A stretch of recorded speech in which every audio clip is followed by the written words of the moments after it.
नमस्कार दोस्तों, स्वागत है आपका हमारे इस चैनल धूप धुनुची आरती में। दोस्तों, आज का हमारा ये जो विषय है यानी कि धुनुची या धुपची का जो है अर्थ। धुनुची और धुपची कहने को तो केवल मात्र एक शब्द है, केवल मात्र एक अर्थ, केवल मात्र एक जो है पात्र मात्र है, पर इसके अर्थ का क्या है, अर्थात इसके अर्थ ये शब्द आया कहाँ से, ये क्यों इस तरह से ही इस्तेमाल होता है, इसके बारे में ही जो है मैं इस वीडियो में आप लोगों को बताऊंगा। देखिए, हमारे चैनल में हम जो वीडियो अपलोड करते हैं उसमें से हम ज़्यादातर वीडियो तो जैसे कि धूप पूजा आदि के ऊपर बनाते ही है, ये आप जानते ही है, आप जो लोग जुड़े हुए हैं। तो इसमें ये वाला वीडियो सच में जो है बहुत महत्वपूर्ण होता ही है, क्योंकि धूप धुनुची आरती चैनल का नाम है तो उसके वो जो शब्द है धूप धुनुची, तो धूप तो हम जानते हैं और आरती भी हम जानते हैं, पर धुनुची का असल में शब्द क्या, इसका क्या मतलब है, ये कहाँ से आया है, ये जानना भी बहुत ज़रूरी है। क्योंकि जब हम एक विषय को जान रहे हैं तो उसे पूर्णता जानना चाहिए, ये बहुत ज़रूरी है। तो हमारे यहाँ पर जैसे मैं पूजा पद्धति के बारे में आप लोगों को बताता हूँ, मैं शास्त्र के विषय में आप लोगों को बताता हूँ, कई सारे ऐसे विषय जो है जैसे मैं वचनामृत आदि इन सारे विषयों के ऊपर भी आप लोगों को बताता हूँ, कई और दूसरे तत्व के विषय में भी आप लोगों को बताता हूँ। साथ में ये हमारे जो भी सारे विषय है, ये जो है ये शोध का विषय है, ये सारे शोध का विषय है। खासकर जो भी सारे स्टूडेंट आदि आगे अगर कभी आते हैं, देखिए यूट्यूब में तो ये वीडियो आदि मैंने आज बना दिया तो ऐसा नहीं कि आज ही कुछ लोग देख लिए बस हो गया, ऐसा नहीं। बहुत सारे लोग शायद 10 साल बाद भी खोज कर सकते, शायद मैं उस समय चैनल चलाऊँ भी ना, पर वीडियो तो रह ही जाएगा। और तब जो है अगर कोई रिसर्च आदि कर रहा है भारतीय संस्कृति के ऊपर, तब उन्हें जो है इससे मदद मिल सकता है। तो ये धुनुची या फिर ये जो धूपची, धुनुची, धूपची, धूपकल, धूप भांड, कई नाम से कहा जाता है। खासकर हमारे पूर्वी भारत में इसे धुनुची और धूपची कहा जाता है। धुनुची और धूपची पूर्वांचल का जो तरफ होता है, जैसे कि बंगाल में इसे धुनुची ही ज़्यादातर कहा जाता है, पर पूर्वांचल का जो क्षेत्र होता है यानी कि पूर्वी उत्तर प्रदेश का इलाका, पूर्वी उत्तर प्रदेश का जो इलाका होता है वहाँ पर जो है इसे धूपची भी कहा जाता है। तो धुनुची, धूपची इन नामों से ही ये जो है पूर्वी भारत में परिचित है। दक्षिण में भी ये धूपची कहे जाते हैं और जो है धूपकल आदि इस प्रकार के कई और भी सारे नाम जो है दक्षिण में कई सारे नाम असल में है, कई सारे नामों से इसे कहा जाता है। धूपकल इसमें सबसे ज़्यादा विख्यात है। अब ये धुनुची और धूपची शब्द आया कहाँ से? असल में धूप अर्ची, धुनुची का मतलब होता है, अगर हम एक बहुत सही तरह से कहें तो धुना प्रज्वलन करने वाले पात्र, यानी कि धुना धूप देने वाले पात्र। हमारे ये जो बंगाल की तरफ है यहाँ पर धुना ही जो है इसमें मूल है, उसमें गुग्गुल घृत आदि दिए जाते हैं, पर धुना ही जो है यहाँ पर मूल धूप है, जो शुद्ध धूप यानी कि जो धुना है वही मूल है। तो इसीलिए धुना जलाने के पात्र, धुना जलाने के पात्र से ही जो है ये धुनुची शब्द आया है। और धूपची का मतलब भी वही है कि धूप जलाने के पात्र जो है। तो ये धुनुची और धूपची, ये ची आया कहाँ से? धुना और धूप तो समझ में आता है, पर ये ची कैसे आ गया? तो असल में ये मैं भी बहुत सारे समय सोचता था इस विषय को लेकर। इसके बहुत दूसरे तरह के पहलू मिले। कई लोगों ने इसे फारसी के साथ जोड़ा है, कई लोगों ने इसे जो है तुर्की के साथ जोड़ा है, पर ऐसा नहीं है। ये हमारे द्रविड़ शब्द है। ये जो अर्ची यानी कि धूप अर्ची, धूप अर्ची अर्थात जो है धूप के अर्चन पात्र, धूप अर्चना के पात्र, धूप के अर्चन पात्र या फिर धूप से अर्चना के पात्र जो है, तो धूपर्ची या फिर धुनर्ची। हमारे इस तरफ जो गांव देहात के कुछ लोग होते हैं तो वो पूरा इसका उच्चारण धुनची नहीं कर पाते, वो कहते धुनर्ची, धुनर्ची कहते धुनर्ची।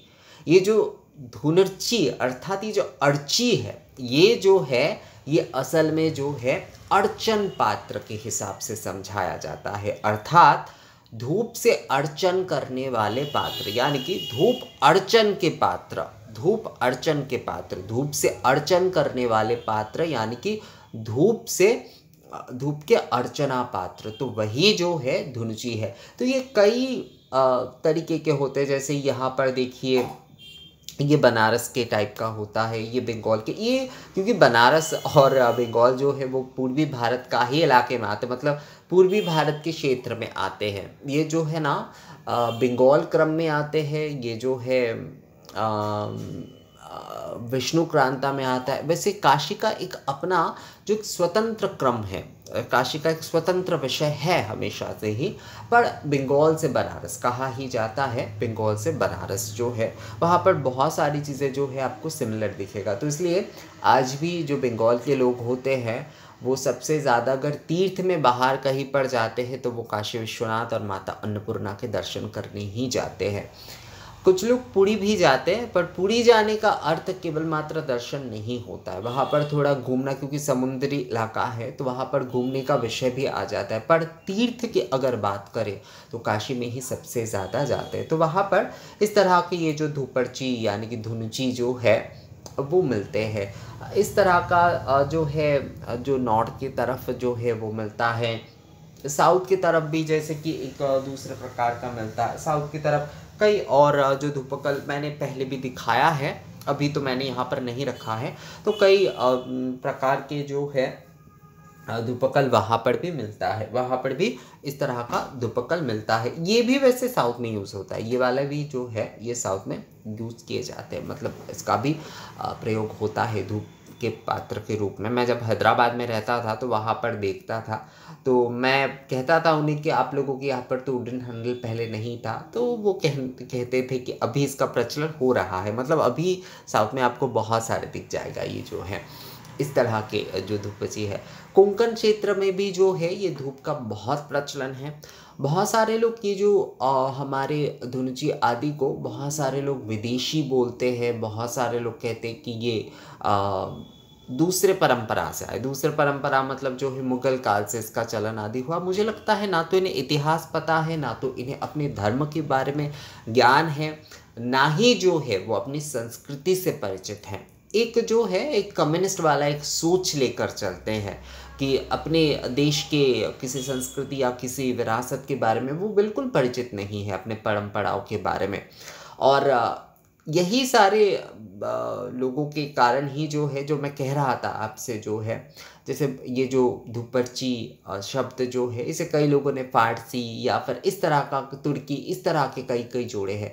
पर जब मैंने द्रविड़ वाले देखा, असल में देखिए हमारे ये जो भी सारे धूप दीप के जो संस्कृति है इसका जो अगर आप बहुत विस्तृत विकास देखेंगे, आज भी जो है वो जो पारंपरिक हमारे जो आदि सनातन जो धूप दीप पद्धति से पूजा आरती धूप दीप आराधना किए जाते हैं, वो दक्षिण में अभी जितना जो है व्यापक तरीके से किया जाता है वो शायद ही जो है भारत की बनारस में है इसका थोड़ा बहुत, पर फिर भी दक्षिण में बनारस में दक्षिण का प्रभाव है। बनारस में देखिएगा बहुत सारे तमिल वाले वहाँ पर बहुत समय से रह रहे हैं, बहुत समय से रह रहे, तो उसका प्रभाव थोड़ा बहुत बनारस में भी है।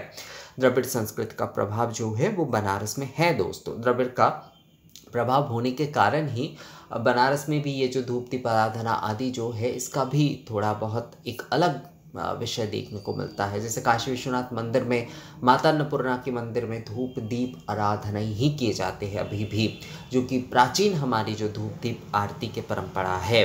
तो ये दक्षिण में आपको बहुत विस्तृत में मिलेगा। तो इसीलिए दक्षिण में जो भी सारे हमारी ये जो अर्चन आदि किए जाते हैं उसके साथ आपको ये धूप दीप के कई ना कई तरह के विषयों का जो है लिंक मिल जाएगा। कई तरह के विषयों का आपको कोई ना कोई लिंक जो है, मतलब जो है संबंध जो है, जुड़ाव जो है वो मिल जाएगा। तो मैं जब इस विषय को जब जो है तमिल भाषा में, क्योंकि तमिल जो है हमारे सबसे प्राचीन भाषा में से एक है, जैसे संस्कृत हमारे सबसे प्राचीन भाषा है उसी तरीके से तमिल जो है प्राचीन तमिल जो है, प्राचीन तमिल जो है, अभी के तमिल तो जो है वो थोड़ा परिवर्तन हो चुका है, सभी परिवर्तन हो चुके, चाहे बांग्ला की बात करें, चाहे दूसरे सभी भाषा की बात करें, वो तो परिवर्तित हो ही चुका है। पर जो हमारी ओल्डेस्ट तमिल है, यानी कि जो प्राचीन तमिल भाषा है, प्राचीन जो द्रविड़ संस्कृति की भाषा है, उसमें ये अर्ची, धूपर्ची यानी कि धुनुची या धुपर्ची जो है उसका बहुत ही ज़्यादा उल्लेख मिलता है। ये धूप अर्ची अर्थात धूप से अर्चन पात्र, धूप के अर्चना पात्र, धूप से अर्चना करने के पात्र। ये मदुरई आदि में अभी भी ये धूपर्ची आराधना आदि का प्रचलन है और वहाँ पर कहा भी जाता है ये धूपर्ची जो है। तो ये अर्ची जो है ये एक द्रविड़ शब्द है, ये कोई भी जो है कोई विदेशी शब्द आदि बिल्कुल नहीं है, ये एक द्रविड़ शब्द है। ये संपूर्णतः हमारे संस्कृति को ही दर्शाता है, संपूर्णतः हमारे संस्कृति से ही ये जुड़ा हुआ है, ये हमारे सनातन संस्कृति का ही विषय है, ये कोई बाहर आदि से बिल्कुल नहीं आया है।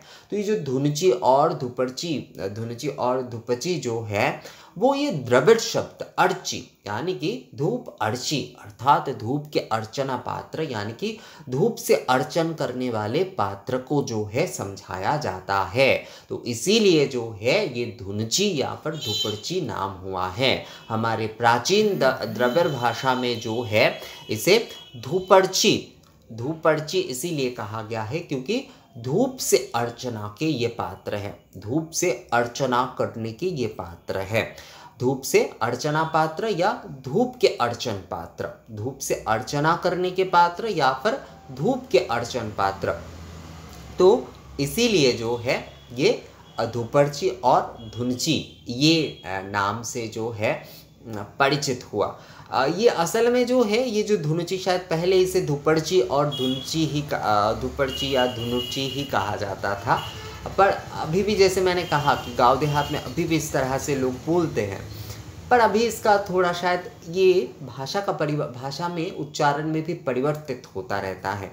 तो धुनुची शब्द जो है वो उस शायद ये परिवर्तित रूप ही है एक प्रकार से।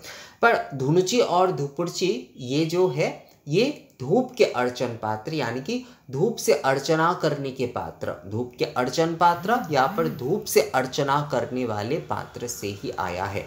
ये संपूर्णता जो है एक द्रविड़ भाषा से आया है और ये हमारे संस्कृति का ही हिस्सा है। ये हमारे धुनुची और धूपर्ची जो है ये धूप से अर्चन पात्र है यानी कि धूप से अर्चना करने के पात्र को समझाया जाता है जो कि हमारे द्रविड़ भाषा से आया है। तो धुनुची और धूपर्ची नाम के विषय जो है वो आप लोगों को समझ में आ गया है शायद दोस्तों। इसका अर्थ जो है क्यों धुनुची और धूपर्ची कहा जाता है वो शायद आप लोगों को समझ में आ ही गया है इस वीडियो को देखने के बाद। जो है इस वीडियो के विषय में अगर आप लोगों का और कोई सवाल आदि है या फिर आप लोग और कुछ मुझसे शेयर करना चाहते हैं तो वो भी आप लोग मुझे बता सकते हैं।